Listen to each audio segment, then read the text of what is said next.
I'm 79 years old, and my husband died 3 months ago. We were married for 56 years. More than half a century together. People used to call us the perfect couple. They'd say things like, "You two are so lucky," or "That's what love looks like." And I'd smile and nod. Because that's what you do. You smile and pretend everything is fine. But in the hospital, 3 hours before he died, my husband said something that shattered everything I thought I knew about our marriage. About our life together. About myself. My name is Dorothy. And I'm going to tell you about the lie I lived for 56 years. I'm going to tell you what my husband said with his last breath. And I'm going to tell you why I'm angrier at myself now than I've ever been. Not because of what he said, but because I already knew it was true. Let me take you back to that hospital room. Robert had been sick for 2 years. Cancer. We'd fought it together, the way we'd done everything for 56 years. Together. United. A perfect team. Except we weren't. We never were, but I told myself we were. For 56 years I told myself we were. The doctors said he had maybe a day left, maybe less. His children were there, our children, 3 of them. They'd been taking turns sitting with him, but that afternoon they went to get coffee, said they needed a break, said they'd be back. It was just the 2 of us, me and Robert, alone for the first time in days. He was lucid. More lucid than he'd been in weeks. He looked at me with clear eyes and he said, "Dorothy, I need to tell you something."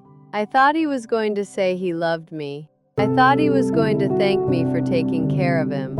I thought he was going to say something about our life together, our memories, our love, but he didn't. He said, "I don't think you ever really loved me." I started to protest, started to say of course I loved him. We'd been married for 56 years. How could he say that? But he kept talking. His voice was weak, but his words were clear. "You loved the idea of being married," he said. "You loved being a wife, being a mother, playing the part, but I don't think you ever loved me. Not really. Not the actual person I was." And then he said something that I'll never forget. He said, "And I don't think I ever really knew you, because you never let me." He died 3 hours later. Those were the last real words he said to me. Everything after that was pain medication and confusion and goodbye. But those words are all I can think about, because he was right. I've spent 3 months, every single day since he died, thinking about our marriage. Really thinking about it for the first time in 56 years. And I'm realizing he was absolutely right.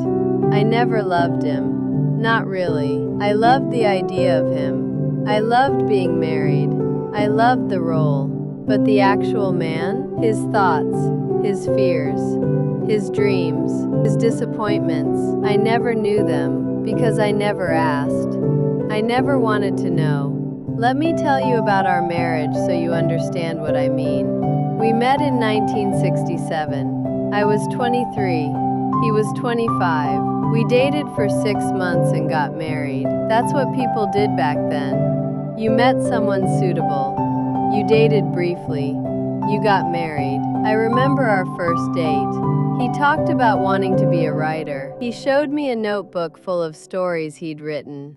His eyes lit up when he talked about it. He said he dreamed of publishing a novel someday.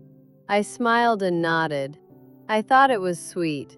Impractical, but sweet. We never talked about his writing again. Not once in 56 years. After we got married, he got a job at an insurance company. It was steady, reliable, safe, and I encouraged him to stay there.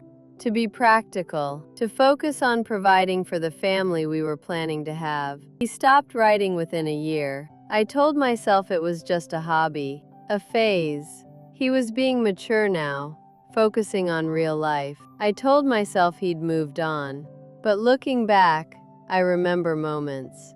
Times when he'd mention a book he'd read, or a story idea he had, and his eyes would get that same light they had on our first date. And I'd change the subject, because we needed to talk about the mortgage, or the kids' school, or dinner plans. I thought I was being practical, adult, responsible, but what I was really doing was shutting down the only part of him that was truly alive. We had 3 children. I was a devoted mother. People always said so. I cooked every meal from scratch. I kept an immaculate house. I was involved in every school activity. I made sure my children had everything they needed. Robert worked long hours. He provided well. We were comfortable. Not wealthy, but comfortable. And I thought that was enough. I thought we had a good marriage because we functioned well. We didn't fight much. We divided responsibilities. We showed up for each other in the practical ways. But we didn't talk. Not really. I'd ask him about his day, and he'd say, "Fine." I'd tell him about mine, and he'd nod and say, "That's nice." Our conversations were about logistics. Who needed to pick up the kids? What bills needed to be paid? What we were having for dinner? What time we needed to leave for church? We never talked about how we felt, what we wanted, what scared us, what made us happy. I thought that was normal. I thought that's what marriage was. Partnership, teamwork, 2 people running a household together. I didn't know you were supposed to actually know your spouse, to see them, to let them see you.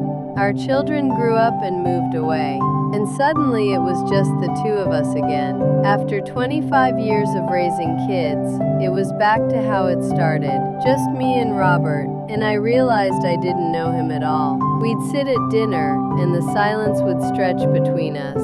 I'd try to think of something to say, and I'd come up empty, because I didn't know what he cared about, what he thought about, what he dreamed of. I'd known him for 40 years at that point, 40 years, and I couldn't think of a single thing to say to him. So I filled the silence with routine. I'd talk about my day, the grocery store, the garden, the neighbors, surface things, safe things, and he'd nod and smile, and I thought that was fine. But it wasn't fine. He was lonely, and so was I. We were 2 people living in the same house, sleeping in the same bed, eating at the same table, and we were completely alone. I didn't realize it then, or maybe I did, and I just didn't want to admit it. I thought loneliness was just part of getting older, part of marriage. You start passionate and end comfortable. That's what people said. That's what I believed. But that's not what happened to us. We didn't end comfortable. We ended as strangers. When Robert got sick 2 years ago, I threw myself into caregiving. I researched treatments. I drove him to appointments. I managed his medications. I made sure he ate properly. I was the perfect caregiver. Everyone said so. The nurses, the doctors, our children. They'd say, "He's so lucky to have you. You're amazing." And I believed them. I thought I was showing love. I thought taking care of his body meant I was taking care of him. But I never asked him how he felt. Not about the cancer, but about his life. About dying. About what he regretted. What he wished he'd done. I was so busy managing the disease that I forgot about the person. And then, 3 hours before he died, he told me the truth. He told me I never really loved him. And he was right. Because loving someone means seeing them, knowing them, asking them who they are and listening to the answer. It means being vulnerable with them and letting them be vulnerable with you. And I never did that, not once in 56 years. I played the role of wife. I cooked and cleaned and organized and managed. I was good at the job, excellent, even. But I never loved him. I loved the idea of being married. I loved the social role, the identity. Dorothy and Robert, the perfect couple.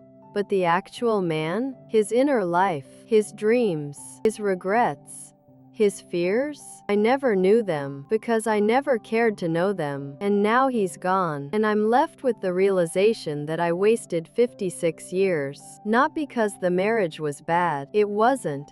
We didn't fight. We didn't hate each other. We were kind to each other in the surface ways that matter to neighbors and children. But we weren't intimate. We weren't close. We weren't partners in any real sense. We were two people performing the same play, living in the same house, but completely separate inside. Since he died, I've been going through his things, and I found something that broke my heart all over again. In the back of his closet, in a box I'd never seen before, I found notebooks, dozens of them, filled with writing, stories, essays, poems, some dated from before we got married, some from early in our marriage. And then they stopped. The last entry was from 1969, 2 years after we married. It said, "I've decided to put this away. Dorothy's right. It's time to be practical, time to focus on real life. Maybe someday I'll come back to this, but not now." Someday never came. He spent 54 years working at a job he didn't care about, coming home to a wife who never asked him how he really was, living a life he never wanted, and I encouraged it.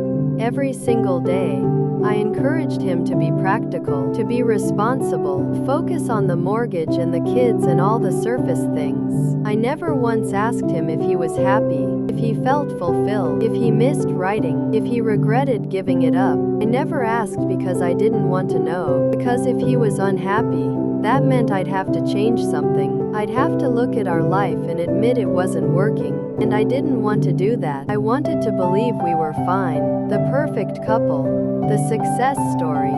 So I never looked beneath the surface. I never asked the hard questions. I never let him be anything other than husband and father and provider. And he let me do it. He went along. He played his role just like I played mine. And we both died inside.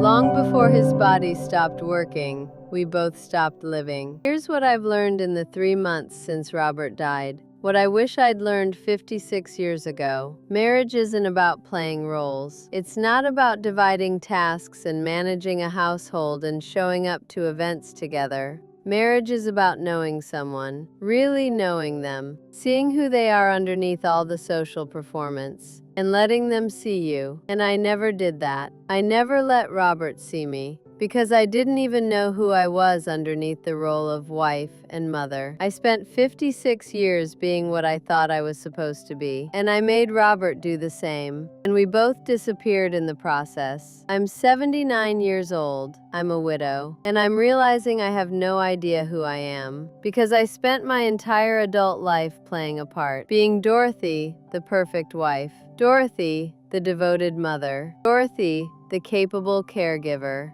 But who is Dorothy? What does she want? What makes her happy? What does she care about? I don't know. I never asked myself those questions, because asking them felt selfish, self-indulgent, impractical. So I never asked. And now I'm 79, and I'm alone, and I'm realizing I wasted my entire life being someone I'm not even sure I am. And the worst part? I did the same thing to Robert. I never let him be himself either. I never asked him who he was underneath husband and father and insurance agent. I kept him in his box just like I kept myself in mine. And we both suffocated. If you're married right now, I want you to ask yourself something. Do you know your spouse? Really know them. Not just their favorite food or what time they go to bed, but who they are, what they dream about, what they regret, what makes them feel alive.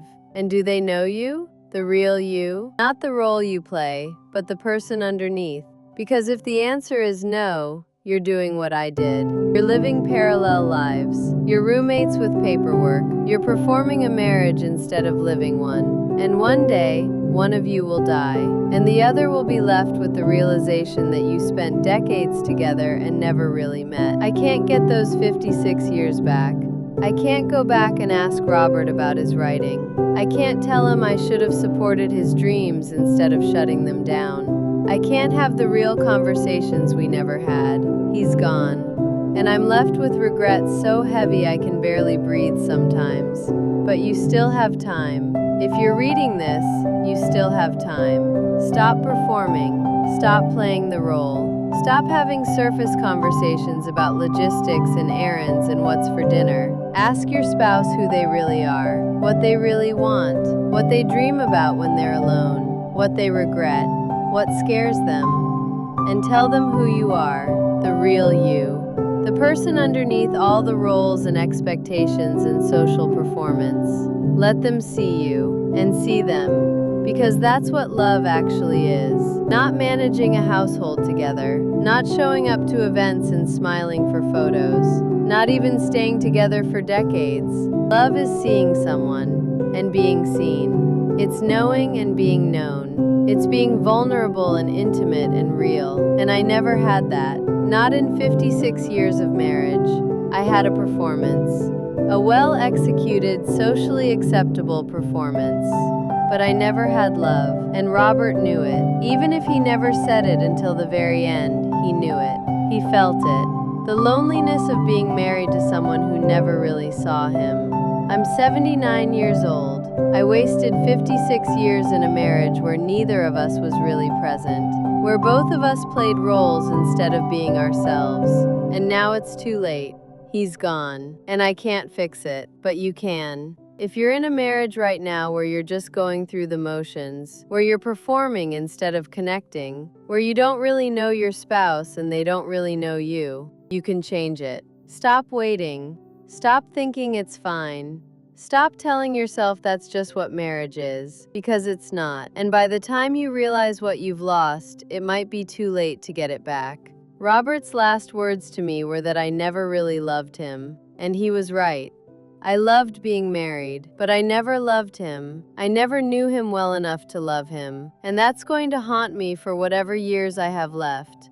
Don't make my mistake. Don't waste decades in a marriage where you're strangers. Don't wait until it's too late to have real conversations, to ask real questions, to be real people instead of roles. I'm Dorothy. I'm 79 years old, and I wasted 56 years. Don't waste yours. If this resonates with you, share it with someone in a marriage that's running on autopilot, someone who's performing instead of connecting, someone who thinks comfortable is the same as close. Tell them it's not. Tell them there's still time. Tell them to ask the hard questions and have the real conversations before it's too late. I waited 56 years, and my husband died telling me I never really loved him. Don't let that be your story.